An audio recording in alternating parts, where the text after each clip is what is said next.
Thank you all for staying. Please help me welcome my colleague, McKinley Arnon, who is our Director of Education and Grants Management, who will introduce the program.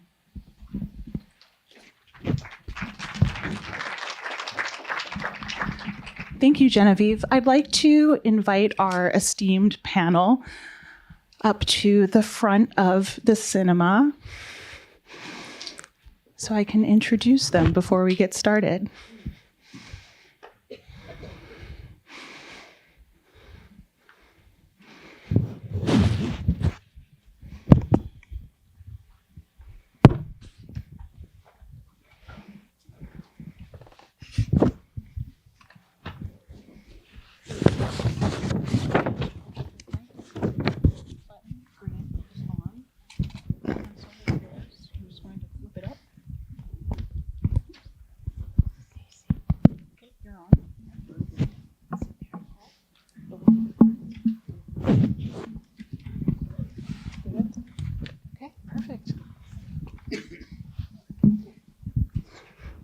Thank you so much. As Genevieve mentioned, my name is Dr. McKinley Arnon. I'm the Director of Education and Grants Management here at Sag Harbor Cinema. And this was a really important projections event for me in particular. I moved here in 2013, and I moved here in the summer. I didn't know what to expect. I'm from South Florida. And I fell in love with a boy that grew up and was raised in Springs. So now it's been about 12 years. We have a daughter. So this idea of generations and living in Springs, it's a really beautiful first full circle moment for me personally, but also for this project.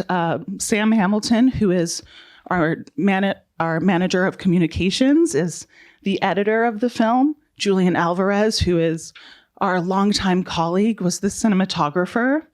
And they met Joanne Friedland Roberts, the director and producer of the Bonackers, here at a projections event about 2 years ago. So it's an incredible story, and we're glad to share it with you here at the cinema. So to begin, we have François de Menil, who is going to be our moderator for the discussion. François is an award-winning architect and documentary filmmaker who also serves on the board of Sag Harbor Cinema.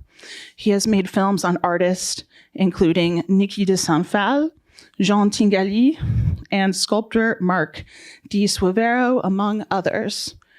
In 1991, he established his architecture practice, providing institutional, residential, retail, and corporate design services while developing a studio known for using narrative to address social, historical, and cultural issues. He is a member of the College of Fellows of the American Institute of Architects, a LEED accredited professional with a building design and construction specialty, and is certified by the National Council of Architectural Review Boards. Thank you for being here, François. It's very special to have you moderate. Thank you. Thank you. Next, we have Joanne Friedland Roberts, who's in the center of our panel. Picking up the mic. Joanne began her career as an educator and has spent decades producing television shows, videos, and digital media. As the founder of her own production company, she has collaborated with major media organizations, including CBS, NBC, ABC Disney, Nickelodeon, and Sesame Workshop, earning numerous awards for her work. Throughout her career, she has created programming for institutions such as PBS, the Smithsonian, the Brennan Center for Justice, and schools and museums nationwide.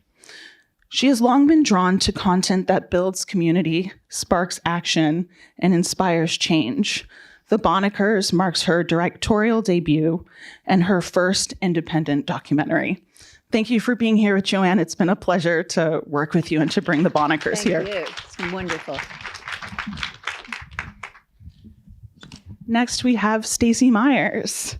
Stacy is an education leader with nearly 30 30 years of experience in marine science, environmental studies, and cultural history. She spent 21 years with the Cornell Marine Program, developing hands-on programs in water safety, ecology, maritime history,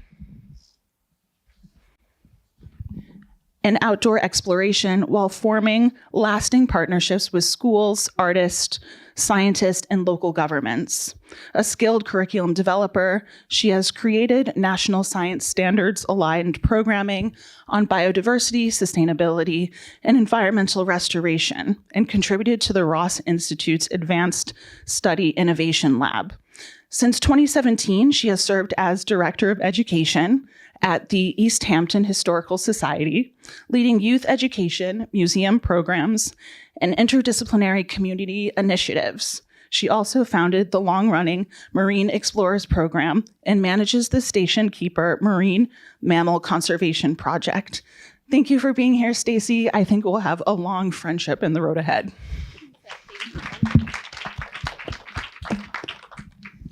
Next up, we have Shane Weeks. Shane is a member of the Shinnecock Nation of Southampton, New York. His traditional name is Bizhiki Nibait, which means standing buffalo. He is also from the Buffalo Clan. He is the owner of Onke Creations and co-founder and director of research and education of the Metoac Indigenous Collective, an author, traditional singer and dancer, cultural consultant, and artist. Shane serves on several boards and committees. In 2023, he was awarded the Presidential Lifetime Volunteer Award by HRM Queen Angelique Monet of the Etioni lands of Nigeria and founder of the New Generation in Action organization. Shane's mission is to bridge the gap between his community of Shinnecock, the local community, and communities abroad. Thank you for being here, Shane. Without you, we wouldn't have done this panel.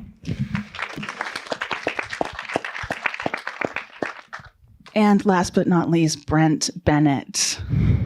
Brent is an 11th generation member of the Bennett and Lester families of the East End, born and raised in Poseyville, where his parents owned Brent's Market.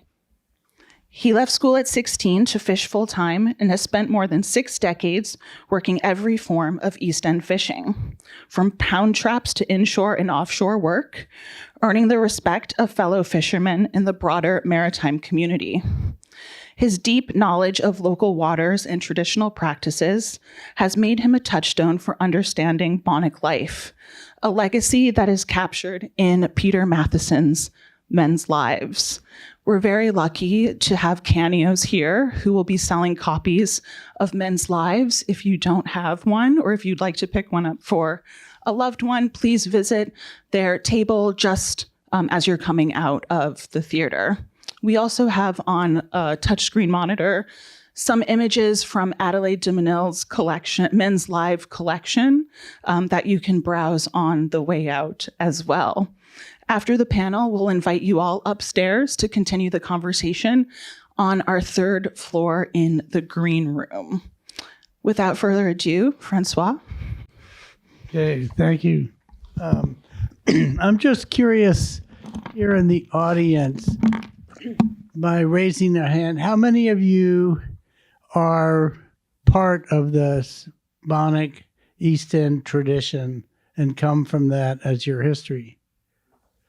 So mostly not. Okay. One. Oh, yes.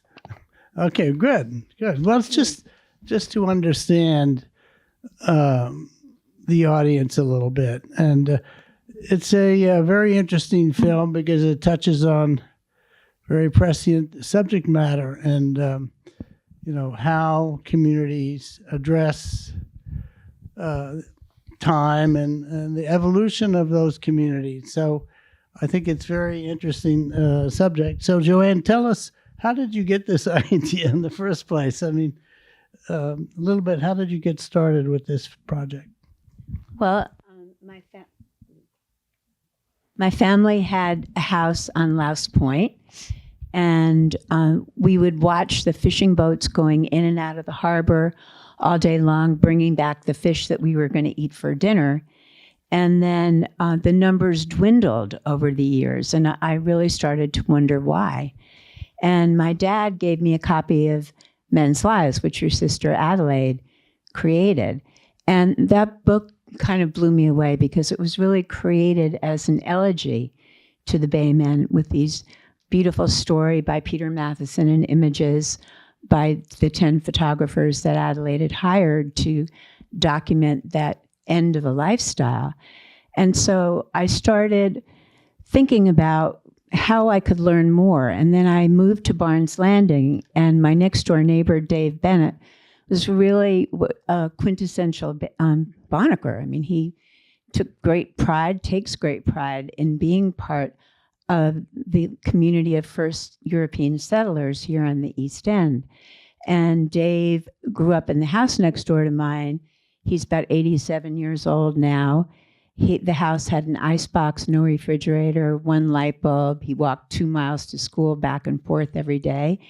And he really mourned the loss of all the open, empty spaces, because Dave often says you could just go anywhere you want. Now you can't. Now there are hedges. Everything is protected. And Dave introduced me to his friend, Susie Pedikowski, who introduced me to Brent, and then introduced me to Albie Lester, and introduced me to a number of different longtime locals. And I started recording their stories on my iPhone just to document what I was seeing, in the hopes that maybe someday I'd be able to create a documentary. And, it was amazing to meet Brent and get to talk to him and learn about his pound traps. And that was really the beginning of where it started, meeting people locally and going from one to the next, and just being so deeply moved by their values, really down to earth, real values. I can remember as a kid coming here, the Hallstainers. I mean, we had a house in Amagansett, and we would go and watch them on the mornings. And it was interesting because it was very similar to in France. We would go because we're basically French origin, go to the Normandy every year, and the beaches south of Deauville, where they would do the same thing. We, as children, they would see Hallstainers go out in their boats and come back in with the nets. It was really quite it was just like this connection between my two cultures, if you like. But so fishing, is there something about fishing, do you think, that is particularly kind of culturally anchoring? Shane, what do you think about that? Yeah, sure. So quite a topic, Bijikini Bona Dasuis Bijikin Dodam, Alsenacogno Wache Medema Metoac Nunu. I grew up hunting and fishing on Shinnecock. We are the indigenous people of Southampton, very closely related to the indigenous people of East Hampton, the Montaukett people. And for us, we've been hunting and fishing these lands since the ice receded, as we say, since Long Island was created at the last ice age. And, fishing for me, I started going when I was like 4 or 5 years old. My father wasn't much of a fisherman. He said he started fishing because of me. He was an avid hunter, but my uncles were fishermen, and that's something a lot of people don't realize, that we're island people. We might not have the tropics, like Hawaii or in the Caribbean, but we're very much island people. And traditionally, our people, in the spring and summer, we lived right on the water. In the fall, winter, we moved inland, but that was our way of life. We followed the cycles. Nature told us how to live.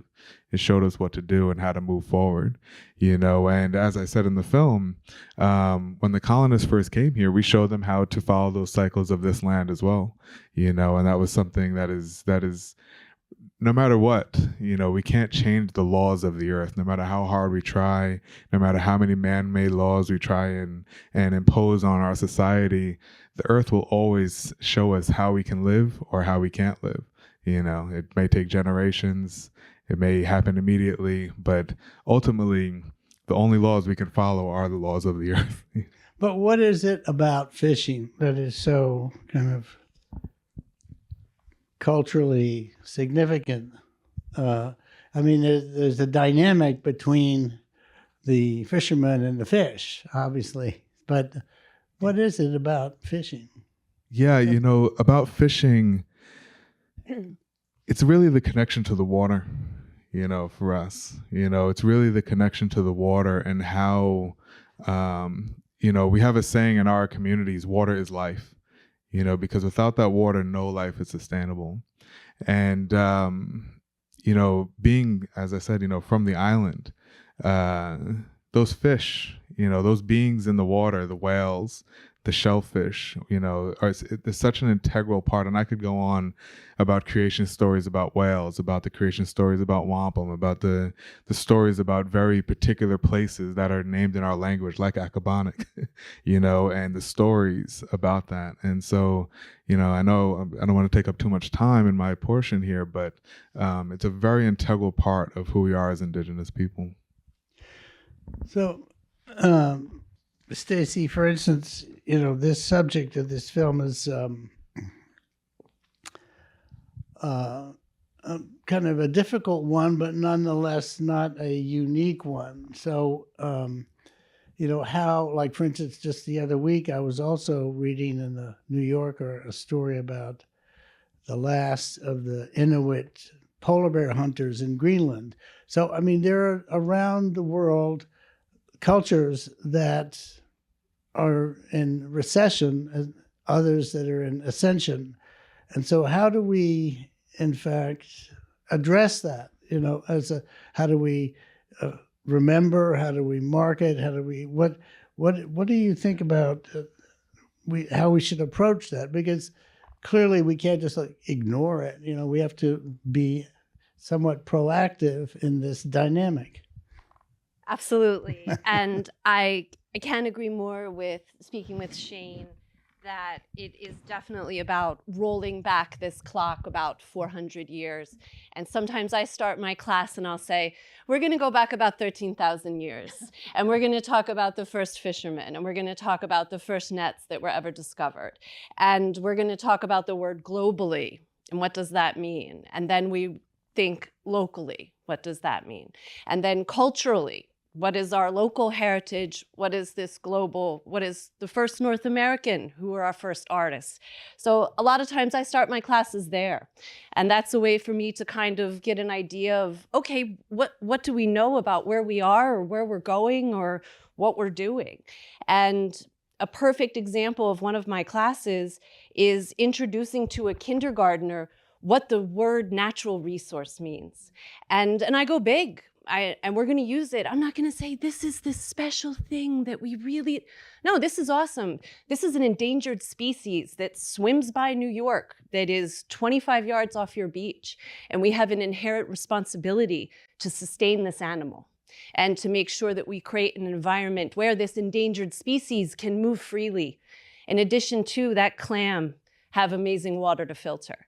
Through the course of my career, I've had the incredible ability to work on and off the water, some of the people on the film, teach side by side with a teacher who worked through scallop season, complained that she ate fresh scallops in the morning instead of eggs. And that's what's made me a better and stronger educator. I consider it a priority to talk about the culture and the heritage of not only North America, but East Hampton. And I don't think it's as hard as some people think it is. And if we just look around, water is our natural resource. Clean air, plants, biodiversity, anyone can learn about that. But making it a good time is my specialty. And being able to connect with people like Shane and to say, this is my role. I can tell you everything from a science perspective. I can introduce you to this amazing Indigenous history. But then it's about passing that baton to the next specialist and letting Shane take that. And then it becomes a linguistic cultural history study. It's not just, I said, hi, let's save a whale, and it's really important to Indigenous people. It now becomes cultural culturally important and part of our community. But so isn't there a little bit of a conflict between the sustainability aspect and the local cultural tradition aspect? I mean, in the film, it talks about, various restrictions that were put on different fish, and this ultimately, I would assume that those restrictions were put on in the name of sustainability. We don't want a fish that's too small, or we want them to continue to exist. So how do we address that and kind of resolve that conflict? I think it's unpacking that word of sustainability from the very beginning with a human. So you understand what it means to consume, and when did words like capitalism begin in history? And when did we begin to take too much in a society, and what is that imbalance? You can introduce another topic that isn't controversial at all, and it's something called the Fibonacci pattern, or patterns in nature that naturally haven't. When we don't disturb these patterns, nature will rebuild itself. And it's getting people to be conscious of that. Yes, there are national marine fishery laws, there are catch laws and things like that. But if we think first, it's our water quality. So learning to keep our water clean is most likely going to directly increase our ability to fish. It's going to increase that catch level. But we need to take seriously what's happening on land. And there are real problems like stormwater runoff, water quality, things that directly impact the ability for this culture, society, and the heritage of what we relate to as a Bonacker to thrive. And so those are global questions we're asking too. It's maybe not just an East Coast question.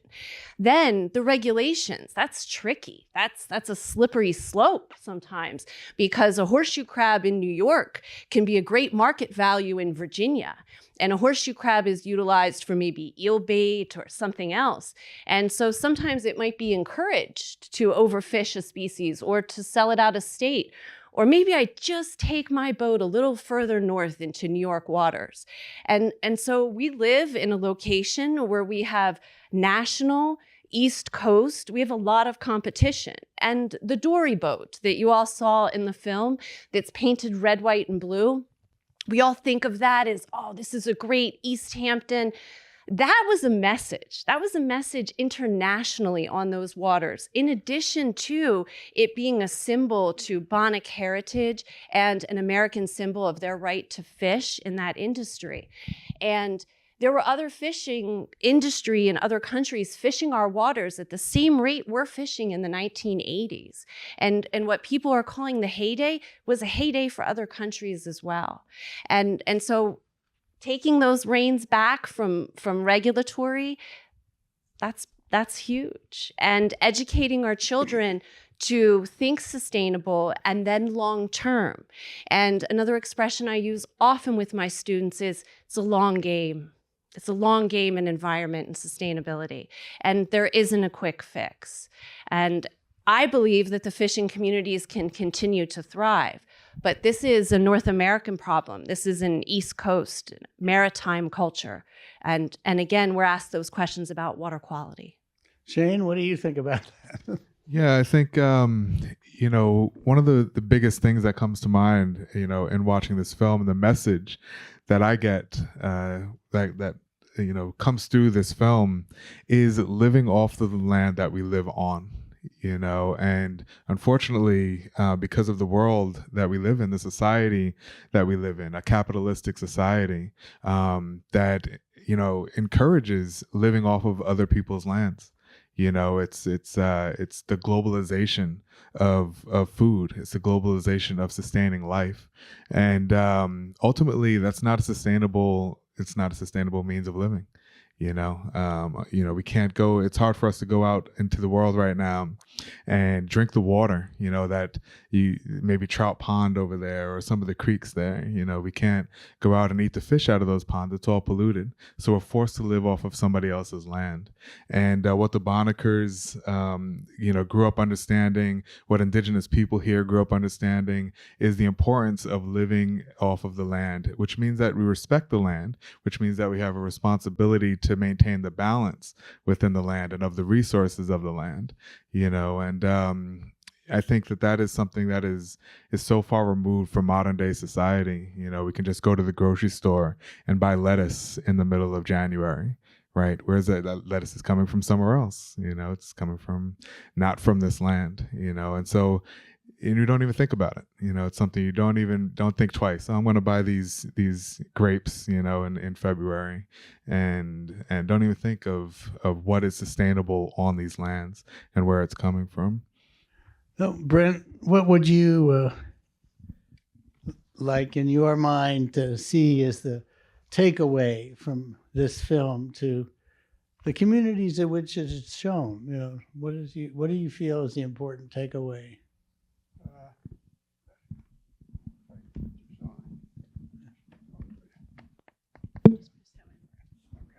Thank you. I think it's important that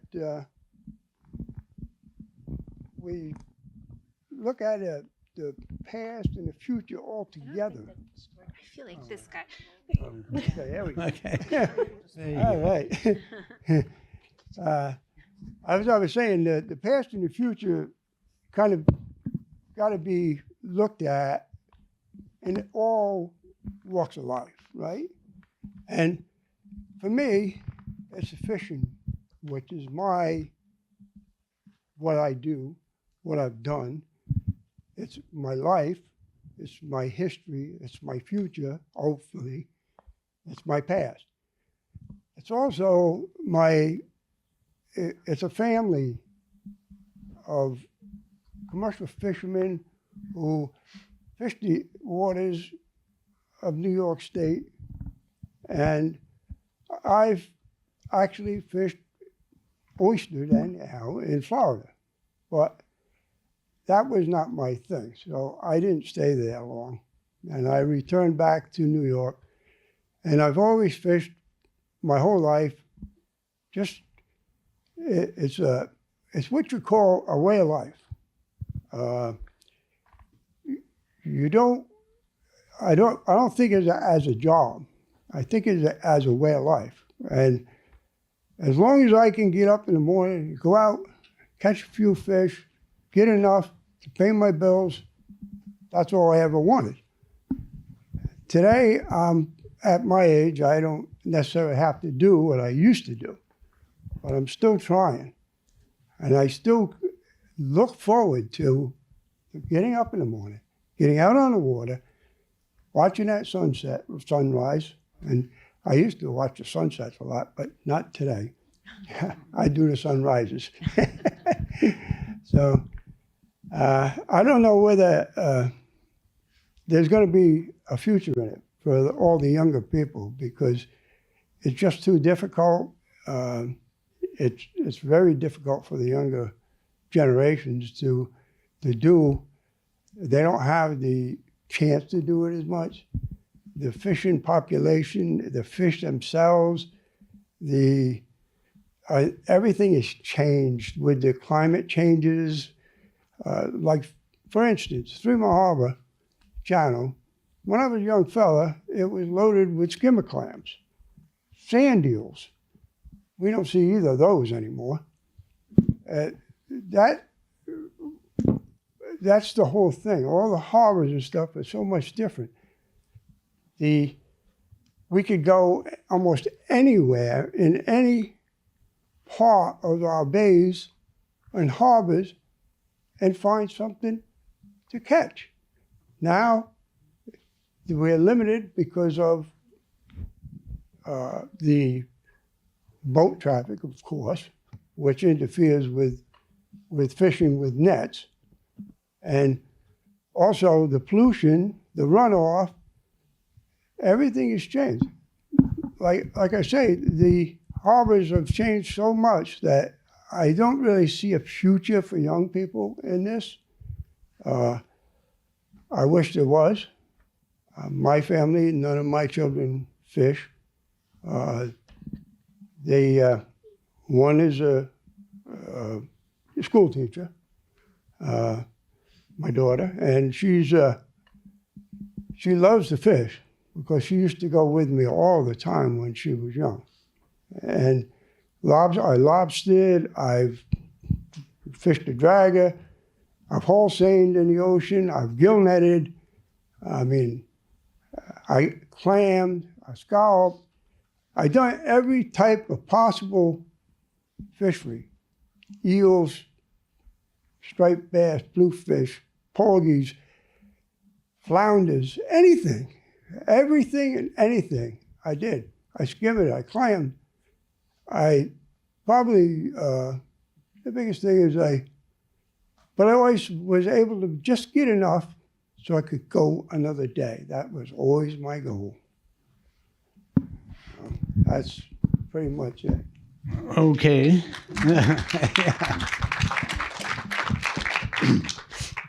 Is there anyone in the audience who has a question they would like to ask anyone here? Yes, sir. Here, wait for the microphone, please. Would we be able to view this film anyplace else after today?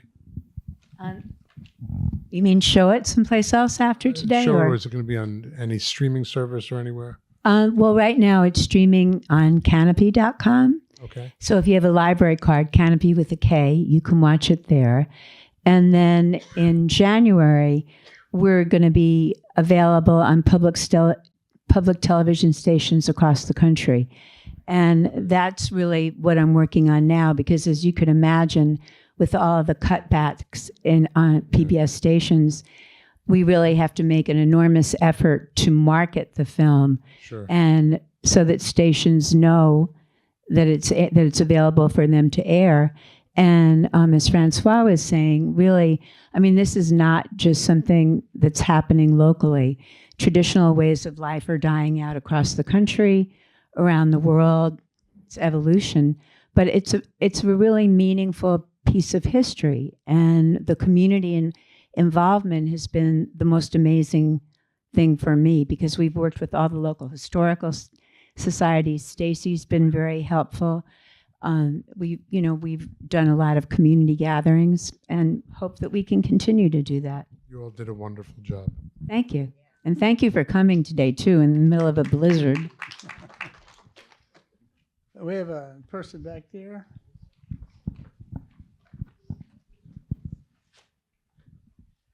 Hi, I'd like to thank Joanne and all the participants for this really beautiful tribute to this culture. And it's hard to think about things like that disappearing. In other small-scale agricultural communities, I can think of in dairy and wine, sometimes the smaller enterprises get together and form cooperatives and build a name for themselves, like even Cabot Cheese, right? That's a farmer-owned cooperative.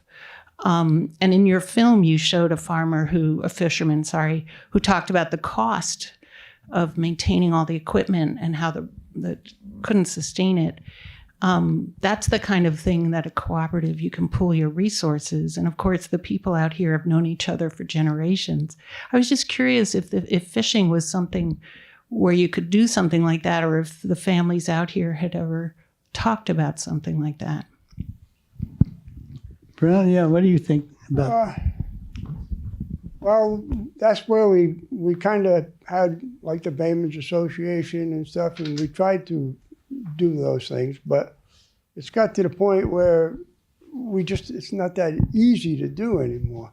One of the problems is with being a fisherman like I am, we're all very independent, and we don't, we're doing our thing, but we have our little group of people that we work with, and I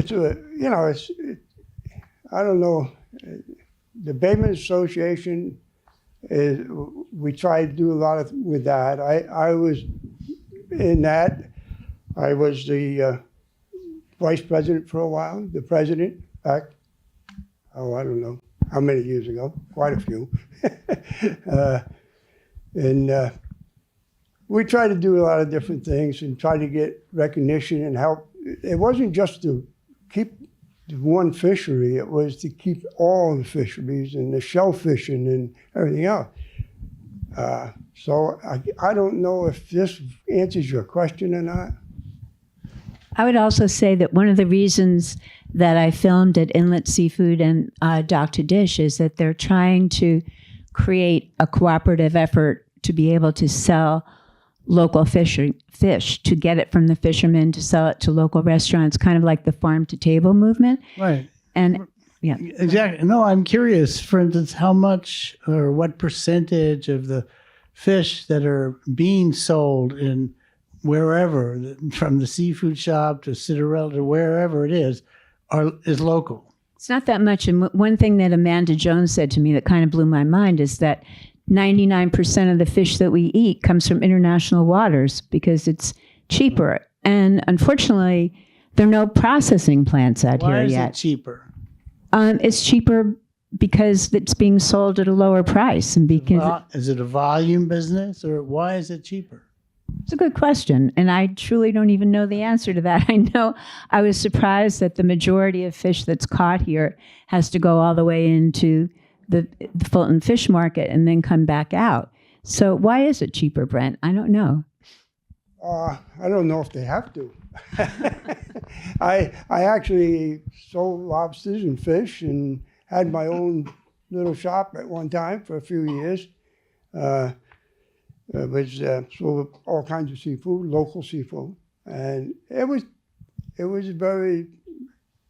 wasn't my thing. It was more my son-in-law because he wanted to do it, and so once he decided not to do it anymore, I kind of let it go because wasn't what I do. I don't sell I like selling to the public. I like talking with people, but it's not.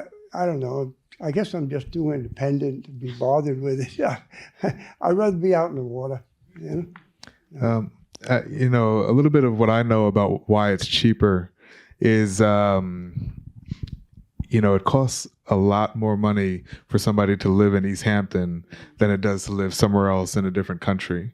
And so the price that fishermen or almost any industry has to demand in order to maintain a living wherever they're living in East Hampton, the Hamptons, versus let's say fish are coming from I don't know, Japan or wherever it is, Indonesia or something like that, Canada even, they can demand a cheaper price, because they don't have the high overhead, the cost of living in those places, and they're still catching the volume. They have the volume there as well. Right. Okay. Does anyone else have a question they'd like to ask of anyone here? Okay. What? I just want to point out the circularity, that the concentration of production in agriculture and everything, but there's one supplier of pork in the country, beef, produce, fishing. I mean, it's all consolidated, generates in a very large sense the wealth that people have to buy the McMansions out here. So small scale farming can't match that kind of concentration. But it seems that the, farm to table idea, it has, there's a certain quality, what you're getting, and that would seem to be able to take hold and be successful. Maybe it can't combat the large corporate producers, but in a kind of exclusive community of folks who are very, taste driven. They want the best fish or the best head of lettuce or whatever it is, that you could promote that idea. Anyway. Well, I have one last question. Yes, certainly. Is there any, I too am terribly concerned about not just the water that we fish in, but the water that we're drinking and aquifer, et cetera, out here. And I was just wondering if any of you know of any movement within the township to begin to protect our land from all of this fertilization for lawns, that no matter where you are, and you might not do it on your own property, but the person right next to you is still doing it, who doesn't want their moles or voles or whatever. Is there any movement in the township to begin to protect our water source, both with fish and drinking water? So I'm really excited, first of all, that you're concerned, because conversations like this need to continue to happen. But if you're familiar with what is CPF, and it's our preservation fund when there is an exchange with land, we're really excited that Suffolk County has formed a group, and it's going to be a separate group of people, and it is a marine conservation. And here in Sag Harbor, you're going to have one of your pieces of property preserved under this, and it's a maritime heritage, and it's coastal waterfront. So by preserving our coastal waterfront, that's going to do two things. That's going to reduce the amount of stormwater runoff that could produce there. You're not hopefully going to have someone within that property zone that's going to want to use any kind of pesticides, because it'll be managed as a sustainable piece of property. But regaining public access is a really important thing as well. Privatizing our shoreline has also made it difficult for the commercial fishermen and recreational fishermen. So we just have to think about that as well. So we think about these big, again, global questions: water quality, access, maritime heritage workspaces. Where is an area where I could let 150 buoys lay for 4 hours in the middle of the day? I mean, there's just places where it's been made more difficult for our commercial fishermen and recreational fishermen to work and play in those areas. But there is movement with that. But there's a big responsibility as a community member to make the right choices. We live in an amazing, beautiful place that I could walk into probably any hardware store, buy brilliant green, throw it on the yard, water it, pay for as much Suffolk County water as I would like in order to grow that. So there's personal responsibilities, and I feel a weight with that with education, that there is a high percentage of my programs are just communicating that. So if I'm going to use the word natural resource, well, how do we protect groundwater? And what does mean protecting groundwater? What is sustainability? There's a documentary that if you're interested in water quality, I think it's called Hot Water, and it's about Long Island's groundwater. And it's interesting, and it's the beginning steps of educating ourselves about some of those heavy metals that have directly impacted the fishing industry and water quality. And then what does that mean to us as humans, consuming that water, showering in that water? Right, personal responsibility, I think, is a good note to close on. Thank you. And I'd also just like to say, please come on up to the green room, because we're going to continue the conversation up there. Have a glass of Prosecco, too. Thank you, everyone. We'll see you upstairs.